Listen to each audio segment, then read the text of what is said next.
Pasangan tak tahu malu. Perlahan, Kayla membuka mata. Ia mengerjap dan memindai isi ruangan. Sebuah ruangan yang cukup luas, dengan aneka ragam fasilitas lengkap. Gadis itu melihat Mahesa tertidur di atas sofa panjang di sudut ruangan. Gadis itu melenguh akibat luka sayatan di area pergelangan tangan tak sengaja tersentuh olehnya. Luka itu terbungkus perban putih. Mahesa terbangun dari tidur. Melihat Kayla hendak bangkit dari pembaringan, pria itu segera berhambur, lalu duduk di samping ranjang. "Baby, kamu sudah sadar?" tanya Mahesa, seraya membantu Kayla duduk. Ia meletakkan bantal di belakang punggung kekasihnya. Alih-alih menjawab pertanyaan Mahesa, Kayla mendengus kesal. "Kenapa kamu membawaku ke rumah sakit? Seharusnya biarkan saja aku mati, agar kamu bisa kembali bersama istrimu yang mandul itu." Mahesa hanya dapat menghela napas panjang. Ia sadar telah melakukan sebuah kesalahan yang nyaris saja merenggut nyawa kekasih tercinta, beserta janin yang ada di dalam kandungan. Bagaimanapun juga, pria itu bertanggung jawab penuh atas insiden yang terjadi sore. Dengan lembut Mahesa berkata, "Aku memang salah karena telah melukaimu, tetapi demi Tuhan, aku tak ada niatan untuk mencelakaimu, baby. Tadi pikiranku kacau, hingga tanpa sadar melakukan tindakan bodoh itu," ucapnya penuh penyesalan. Wajahnya memelas sebagai seorang anak kecil yang meminta dibelikan permen oleh sang mama.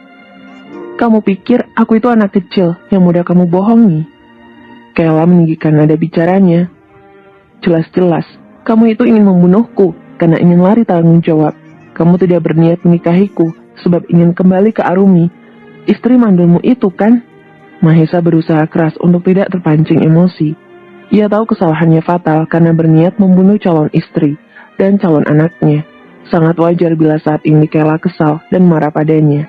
Tidak ingin Kayla terus-menerus marah dan malah membuat kondisi tubuh gadis itu memburuk, Mahesa menyentuh punggung tangannya yang tidak terpasang jarum infus.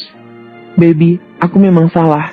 Namun, kumohon, berhentilah marah-marah. Kasihan calon anak kita.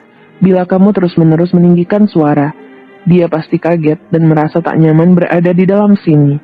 Sebelah tangannya mengusap perut Kayla yang masih datar. Kayla menepis tangan kekar itu. Ia melirik ke arah Mahesa. "Aku seperti ini karena kamu, Mas. Andai saja kamu tidak berniat membunuhku, mungkin saat ini aku ada di kamar hotel, duduk manis di atas sofa empuk, sambil menikmati segelas susu khusus ibu hamil." "Iya, aku memang salah. Sekali lagi tolong maafkan aku." Mahesa kembali meraih jemari lembut Kayla, lalu mencium punggung tangan itu dengan penuh cinta, seolah ia ingin Kayla tahu bahwa pria itu menyesal karena sudah membuat kekasih tercinta masuk ke rumah sakit. Melihat raut wajah penyesalan terlukis di sana, akhirnya Kayla luluh. Ia tak sanggup bila terus-menerus menghukum Mahesa. Meskipun dalam hatinya masih kesal, tetapi gadis itu tidak ingin jika sang kekasih memanfaatkan kesempatan itu untuk kembali ke sisi Arumi. "Baiklah, aku akan memaafkanmu. Namun lain kali jangan ulangi kesalahan yang sama." "Tentu saja, aku tidak akan melakukan kesalahan yang sama. Jika sampai terjadi untuk kedua kalinya, aku siap menerima hukuman darimu." Kayla menangkup wajah Mahesa, ditatapnya wajah rupawan itu dengan penuh cinta. "Aku pegang kata-katamu, Mas. Jangan pernah kamu sakiti aku untuk kedua kalinya." Mahesa menganggukkan kepala. Pria itu berjanji dalam diri, kejadian ini tidak akan terulang untuk kedua kalinya. Dalam keadaan apapun, ia tidak akan pernah melukai fisik maupun hati calon istrinya itu. "Sebagai hukuman, karena kamu sudah melukaiku, bagaimana kalau kita melanjutkan hal yang sempat tertunda tadi siang?" Kayla berbisik di telinga pria itu. Boleh baby," timpal Mahesa. Malam itu, Mahesa dan Kayla melanjutkan pergumulan yang sempat tertunda. Selepas menuntaskan hasrat yang tertunda, dua insan manusia itu membersihkan diri. Dengan telaten, Mahesa membantu Kayla merebahkan kembali tubuhnya di atas ranjang rumah sakit. "Mahesa," terdengar suara wanita yang diikuti ketukan pintu di luar sana. Mengetahui Nela yang datang, Mahesa berjalan ke arah pintu. Ia memang sengaja mengunci pintu itu sebelum melakukan hal panas bersama kekasihnya, karena tak mau ambil resiko jika sewaktu-waktu ada orang lain masuk ke dalam ruang di saat mereka tengah memadu kasih. "Loh, kok Mama kembali lagi ke rumah sakit? Kenapa tidak tidur di rumah saja? Kasihan Papa kalau ditinggal sendirian," ucap pria itu seraya membuka pintu lebar. Mama memang sengaja datang ke sini, sebab ada hal penting yang harus dikerjakan. Wanita itu masih berdiri di ambang pintu. Sesekali menoleh ke belakang, seorang sedang menunggu seseorang. Mahesa mengerutkan kening, menatap Naila penasaran. Hal penting apa, Mah? Sebentar lagi kamu akan tahu, jawab Naila singkat. Tak lama berselang dari arah barat, 4 orang pria dewasa dan 2 orang melangkahkan kaki menuju ruangan rawat Kayla. Keempat pria dewasa itu adalah Putra, Aldo, dokter yang bertanggung jawab terhadap Kayla, dan seorang pria, berusia sekitar 45 tahun. Mah, ada apa ini? Kenapa Aldo dan dokter Hans datang ke sini? Lalu bapak ini siapa? Tanya Mahesa. Ia melirik sekilas ke arah pria asing itu. Naila menarik lengan Mahesa agar menjauhi pintu. Kalian berdua segera dandani Kayla. Titahnya pada asisten pribadi Kayla dan Mua, yang biasa merias wajah sang model terkenal. Mahesa semakin bingung dengan sikap Naila. Ia berontak dan berniat masuk ke dalam ruangan. Namun tangan pria itu dicekal oleh Putra. Diam, kami tidak akan menyakiti Kayla. Papa dan Mama malah ingin membuatnya bahagia malam ini. Putra mencoba menenangkan Mahesa agar anaknya itu tidak membuat keributan yang malah akan memancing orang untuk mendatangi ruangan VVIP itu. Tapi Pah, aku... Mahesa masih berusaha melepaskan diri dari cekalan Putra. Cerewet sekali kamu, bentak Naila tak sabaran. Ia kesal karena Mahesa tidak mau membungkam mulutnya. Mendengar suara menggelegar Naila, Mahesa seketika bungkam. Ia tak lagi banyak bicara. Pria itu lebih memilih duduk di kursi yang disediakan khusus bagi pengunjung. Sementara itu di dalam ruang rawat inap, seorang Mua atau make up artis sedang sibuk merias wajah Kayla. Mona yang berprofesi sebagai asisten wanita itu menyiapkan pakaian yang hendak dikenakan oleh bosnya. Mona, bagaimana kamu tahu jika aku dirawat di rumah sakit ini? Tanya Kayla. Gadis itu masih belum mengerti akan ada momen bersejarah apa yang terjadi malam ini. Saat 2 orang wanita itu masuk ke dalam ruangan, Kayla hanya pasrah ketika jemari lentik mereka menari-nari indah di wajahnya. Ia tidak memiliki tenaga untuk menolak, seluruh tenaganya terkuras habis akibat permainan panas yang baru mereka lakukan beberapa menit lalu. Mona menggantung kebaya warna broken white di dalam lemari. Ia sengaja menyembunyikan pakaian itu sesuai permintaan Naila. Rencananya mereka ingin memberikan sebuah kejutan untuk Kayla dan juga Mahesa. Wanita itu perlahan berjalan menghampiri Kayla yang sedang duduk di kursi. Punggung tangan sebelah kiri masih tertancap jarum infus, sedangkan sebelah kanan ia gunakan untuk memainkan telepon genggam miliknya. Calon mertuamu datang ke apartemenku dan memberitahu bahwa kamu dirawat di rumah sakit. Mona menghela napas sejenak sebelum melanjutkan ucapannya. Sepertinya aku harus membawamu menemui psikiater agar isi kepalamu ini tidak dipenuhi oleh hal-hal yang berbau Mahesa. Kamu tahu, akibat kebodohanmu itu, nyaris saja nyawamu hilang. Andai Nyonya Naila telat membawamu ke rumah sakit, mungkin saat ini para fansmu hanya bisa mengenang namamu saja. Sungut Mona. Wanita cantik dalam balutan blus dan celana bahan warna abu-abu tanpa geram, atas tindakan yang dilakukan oleh Kayla. Meskipun status mereka hanya sebatas bos dan asisten, tetapi hubungan keduanya cukup dekat, sebab sudah hampir 6 tahun Mona dan Kayla terjalin kerjasama, sehingga tak segan-segan ia menegur ataupun memarahi bosnya itu. Mona melirik majikannya yang sudah seperti saudaranya. Akibat cinta buta membuatmu gelap mata, timpalnya. Kayla memutar bola matanya dengan malas. Kamu sih terlalu lama menjomblo, jadi tak tahu bagaimana rasanya jatuh cinta, sindirnya. Hampir 30 menit menunggu, akhirnya Kayla sudah selesai dirias. Aura kecantikan gadis itu semakin terpancar ketika tangan Samua ikut andil dalam memoleskan alat make up di wajah. Wajah pucat pasi bagaikan mayat kini berubah menjadi wajah seorang bidadari. Kenakan pakaian ini, pinta Mona seraya menyerahkan kebaya warna broken white. Malam ini kamu dan Mahesa akan melangsungkan pernikahan. Meskipun siri, tetapi setidaknya cukup untuk memberikan status bagi janin yang kamu kandung. Bola mata Kayla berbinar bahagia, mimpinya untuk bisa bersanding dengan kekasih tercinta, akhirnya terwujud. Meskipun ia harus menggunakan trik licik, tetapi semuanya berjalan baik sesuai rencana. Mona, aku sedang tidak bermimpi kan? Tanya Kayla. Gadis itu masih belum percaya bahwa malam ini ia akan melangsungkan pernikahan dengan Mahesa. Tidak, ini nyata. Sebentar lagi kamu akan menjadi istri Mahesa, dan bayimu itu akan segera memiliki ayah. Dia tidak akan dianggap sebagai anak haram karena hadir akibat hubungan di luar nikah. Dengan tangan gemetar, Kayla menerima kebaya itu, kemudian memakainya. Saat ini, Kayla duduk di sisi Mahesa. Di depan sana ada seorang pria parubaya berpakaian rapi lengkap dengan kopiah. Bagaimana? Apakah kedua calon mempelai sudah siap? Tanya penghulu sebelum memulai akad nikah. Sudah Pak, jawab Mahesa. Baiklah, kalau begitu Mas Mahesa, ikuti semua perkataan saya. Tangan pria itu terulur ke depan, yang disambut oleh Mahesa. Kedua pria itu saling menjabat dengan satu sama lain. Dengan suara lantang, Mahesa mengucap ikrar suci pernikahan untuk kedua kalinya, di hadapan penghulu, putra dan para saksi dari kedua belah pihak. Jarum jam terus berputar. Tak terasa malam semakin larut. Di sebuah rumah berlantai 2 di pinggiran kota Jakarta, seorang pria sedang sibuk dengan tumpukan berkas berisi kasus yang akan ditangani olehnya. Sejak tadi sore, Rio sudah mulai membaca berkas gugatan cerai yang akan dikirimkan pada Mahesa.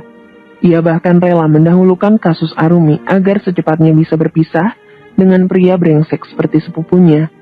Mas, aku bawakan kopi kesukaanmu. Rini melangkah masuk ke dalam ruang kerja. Ia bergegas masuk ketika suaminya itu memberikan izin padanya. Namun Rio tidak menoleh sama sekali. Pria itu masih fokus dengan berkas yang ada di hadapannya. Pandangan mata tak mau beralih dari kertas putih bertintakan hitam di hadapannya. Wanita cantik yang dinikahi Rio selama 5 tahun meletakkan gelas cangkir di atas meja. Ia mengalungkan tangan di lehernya, memberikan ciuman hangat di pipi suami tercinta. Aku perhatikan sejak pulang dari kantor kamu begitu sibuk dengan tumpukan berkas itu, keluh Rini. Bahkan saat makan malam bersama Ryan dan Mama, perhatianmu pun tak mau jauh dari kertas itu. Rini mencebik dan akhirnya memilih duduk di kursi. Ia menatap Rio dengan tatapan mata yang sulit diartikan. Kasus apa lagi yang kamu tangani? Perceraian, timpal wanita itu. Rini menghela napas kasar karena lagi-lagi Rio bergeming. Pria itu seolah tak menganggap keberadaannya di ruangan itu. Merasa sesuatu bencana akan terjadi jika Rio tidak segera menghentikan pekerjaan. Ia menaruh kertas putih itu di samping, lalu membenarkan kacamata yang bertengger di batang hidung mancung pria itu. Iya, memang kasus perceraian lagi, jawab Rio cepat. Kamu tahu sendiri, sepak terjang suamimu ini seperti apa dalam menangani kasus perceraian. Menurut sebagian pengacara mustahil, tetapi bagiku terasa mudah. Untuk itulah banyak klien yang datang padaku, meminta bantuan mengurusi kasus perceraian mereka termasuk Arumi. Ucap Rio lirih, hampir tak terdengar. Mendengar nama sahabatnya disebut, dengan gerakan cepat Rini mencondongkan tubuh ke depan, menatap Rio dengan tatapan mengintimidasi. Coba kamu katakan sekali lagi, klienmu kali ini siapa? Ayo mas, katakan padaku, Arumi mana yang kamu maksud? Timpal wanita itu. Rio menatap Rini dengan sungguh-sungguh. Memangnya sahabatmu yang bernama Arumi ada yang lain? Rini cukup terkejut dengan kabar yang didengarnya. Sejujurnya, ia bisa merasakan hubungan rumah tangga antara Arumi dan Mahesa memang sedang tidak baik-baik saja. Namun ia tak menyangka keretakan rumah tangga itu akan berakhir di meja sidang. Kamu pasti sedang bergurau kan mas? Rini memastikan apa yang didengarnya barusan bukan hanya halusinasinya saja. Berprofesi sebagai seorang psikiater, bertemu dengan ragam penyakit yang diderita oleh klien, tak jarang membuat Rini merasakan berada di posisi mereka. Untung saja ia bisa mengendalikan gejala itu, sehingga tak berujung pada dampak efek samping yang lebih serius. Aku ini seorang pengacara sayang, kami disumpah untuk selalu bekerja dengan jujur. Setiap perkataan kami harus sesuai dengan fakta, bukan sebuah kebohongan yang dapat memberatkan klien. Tubuh wanita itu seketika lemas kala mengetahui nasib rumah tangga Arumi berada di ujung tanduk. Rumah tangga yang tampak harmonis, jarang sekali terdengar pertengkaran, kini akan berakhir dengan kata cerai. Sungguh ironis sekali, padahal Mahesa dan Arumi begitu serasi, membuat siapa saja merasa iri. Aku memang sudah menaruh curiga saat pertama bertemu lagi dengan wanita itu beberapa waktu lalu. Raut wajahnya menunjukkan kesedihan dan kegelisahan. Jelas Rini. Aku berusaha mengorek informasi darinya, tetapi hasilnya nihil. Ia menyembunyikan permasalahan yang sedang dialami olehnya. Kamu benar, saat mendengar cerita darimu, aku langsung curiga. Nampaknya ada hal yang tak beres dalam rumah tangga iparku itu. Rio cukup setuju dengan penuturan istrinya. Kini dugaan kita berdua benar. Kapal yang dinahkodai Mahesa sedang mengalami gelombang besar. yang telah menggulingkan pria itu dan juga Arumi. Hembusan napas kasar terdengar dari rongga hidung Rio. Besok aku akan menemui Mahesa dan memberikan surat gugatan cerai padanya. Tunggu, sergah Rini. Kalau aku boleh tahu alasan Arumi mengajukan cerai apa, Mas? Apakah karena... Wanita itu tidak berani melanjutkan perkataannya. Lidah terasa keluh tak mampu berucap. Sejujurnya ia memiliki sebuah firasat yang mengatakan bahwa suami dari sahabatnya itu telah bermain api di belakang Arumi. Namun secepatnya ia enyahkan pikiran negatif itu. Selama belum ada kepastian, wanita itu tak mau menduga-duga. Alih-alih menjawab pertanyaan sang istri, Rio malah meraih cangkir kopi yang dibuatkan khusus untuknya. Ia menyeruput pelan sambil melirik ke arah Rini. Setelah dirasa tenggorokannya tak kering lagi, pria itu berkata, "Karena kasus perselingkuhan. Iparku yang brengsek itu selingkuh dengan Kayla." Rini tertegun. Ia masih meyakinkan diri bahwa yang didengarnya barusan hanya ilusi saja. Tidak mungkin adik kecil mereka berubah menjadi seorang pelakor yang tega merebut suami sahabatnya sendiri. Benar-benar tidak masuk akal. "Kamu terkejut kan?" lirih Rio. Pria itu yakin saat ini Rini masih belum percaya dengan perkataannya. Benar. Aku tidak percaya dengan kenyataan ini, Mas. Kayla tidak mungkin menusuk Arumi dari belakang. Kami bertiga dibesarkan di panti asuhan sejak kecil. Aku dan Arumi melindungi Kayla dari kenakalan anak seusia kami. Arumi menjadikan tubuhnya sebagai perisai dan ia rela memberikan sebagian hadiah yang diberikan oleh para donatur atas prestasi yang didapatkannya. Kayla menganggap aku dan Arumi seperti kakaknya, jadi tidak mungkin gadis itu tega merusak rumah tangga saudaranya sendiri. Terdengar desahan napas keras dari pria tampan yang masih memiliki darah Arab. Ia beranjak dari kursi, lalu duduk di sebelah Rini. Seandainya Arumi tidak menceritakan padaku tentang perbuatan maksiat yang Kayla dan Mahesa lakukan, mungkin aku pun tidak akan langsung percaya bahwa adik kecil kalian itu nekat merampas sesuatu yang bukan miliknya. Tangan kokoh itu membawa tubuh Rini dalam pelukan, memberikan usapan lembut dan mencium puncak kepala istrinya dengan penuh cinta. Saat ini Arumi sedang berada di fase paling rendah dalam hidupnya. Kamu sebagai seorang sahabat harus memberikan dukungan pada wanita itu. Hibur dan bantulah dia agar secepatnya melupakan pengkhianatan yang dilakukan oleh suami dan sahabatnya sendiri. Rini mengangguk. Ia semakin mengeratkan pelukan di dada bidang Rio lalu berucap, "Terima kasih karena kamu mau membantu sahabatku agar bisa lepas dari neraka yang diciptakan oleh si brengsek itu." Diusapnya puncak kepala Rini. Itu sudah menjadi kewajibanku sebagai seorang pengacara, membantu orang yang kesusahan dan membutuhkan bantuan. Kemudian, sepasang suami istri itu larut dalam suasana, menghabiskan waktu bersama hingga fajar menyingsing. Bersambung.